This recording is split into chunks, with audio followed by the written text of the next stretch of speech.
Earlier, we looked at singles and how they should be planning their future finances. So what about those who are married and raising kids? Well, we came up with a model family. A couple, both 30 years old and have a joint income of 7,000 ringgit. Now, they have two children, a 2-year-old and a 5-year-old. They're still renting an apartment in the Klang Valley. Now, both parents have been working for about 8 years. What if they still have no savings, no insurance, or education fund for their kids? Well, we know some of you may be in the same situation as this family. So if you want to know what to do, listen to what the experts have to say. We asked Rafiq Hidayat and Felix Neoh, both licensed financial planners, to look through the financial model of the family. According to Rafiq, after deducting the cost of living, including car loan, apartment rental, daycare fees for both children and other expenses, they should still have some money left over. Even if I take that into account, the couple still has about 600 to 700 a month lying around extra in excess. This also taking into account that they're still giving to their parents, all the expenses of the family has been taken care of, just they're not putting anything aside for investments. But the question I would have to this couple, so if we're working 5 to 8 years and you have this kind of surplus, where did your surplus go to? Because is it the fact that, yes, you have the surplus, but because you choose to pay yourself later instead of pay yourself first, that's why the surplus is not existent. That's why you don't have any investments, you don't have your education funding, you don't have your insurance for you and your family. So that's a question that the couple needs to ask themselves. This couple needs to find ways to cut their cost of living or find ways to raise their income so that they have surplus cash at the end of the month. Then they can start thinking about insurance for themselves and their kids. These are family with young children and they don't have insurance.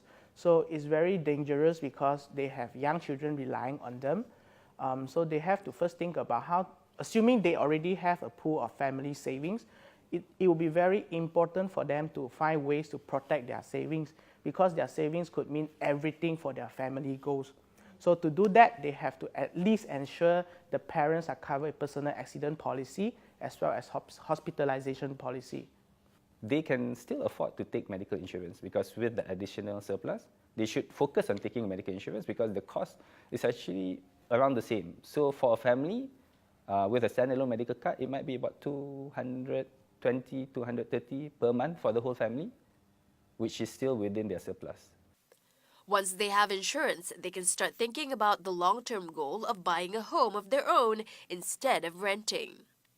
They can afford a house that costs about below 400,000. So, but I understand that the profile of this couple, they are staying in an apartment. So apartment rental on a monthly basis should fetch about 1,000 to below 1,400.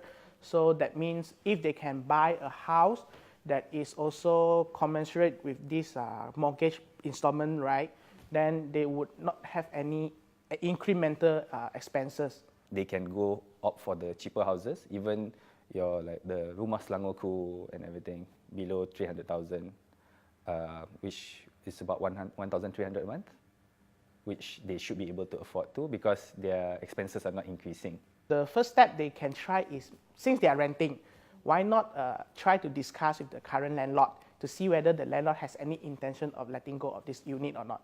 If can, then they can try to take over because they have been working for 5 to 8 years. They should have a sizable savings that is enough to fund for the down payment. If not, they will also have their EPF account to rely on. But I would suggest that let's leave that out of the picture first, because that is actually money meant for retirement. You also shouldn't depend only on your EPF for your retirement. Start putting money aside for your own retirement fund as well. At just the age of 30, assuming they retire according to the mandatory age, which is 60 years old, they have a 30 years time frame. Just putting aside, let's say, 10% of their current income, 350 per person.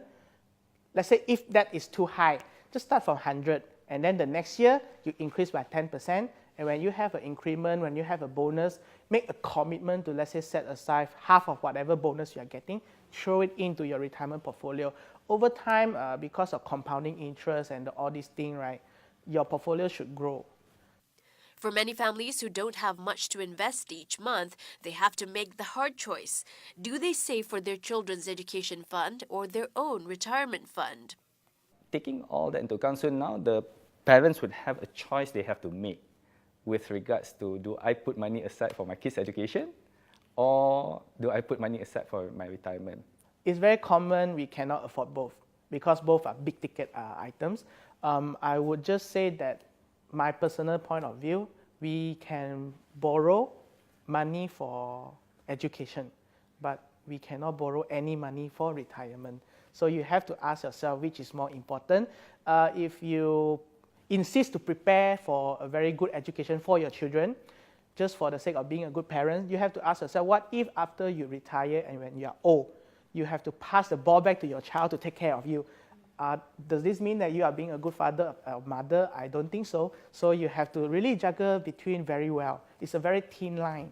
At this point of time, the way I usually discuss with my clients is first what they can afford and what comes first. So in this case, in this particular case, the one that comes first is the kids' education. So because the retirement is still 30 years away, whereas the kids' education is 13 and 16 years away. So you can still focus your resources on the kids' education. Then after the kids have gone for the tertiary education, you still have at least 15 to 14 years in order to focus on your retirement, to supplement whatever it is that you have in your EPF amount. As a couple, the husband and wife should sit down and start writing out their financial goals together. Once you know your priorities, you can work backwards from there.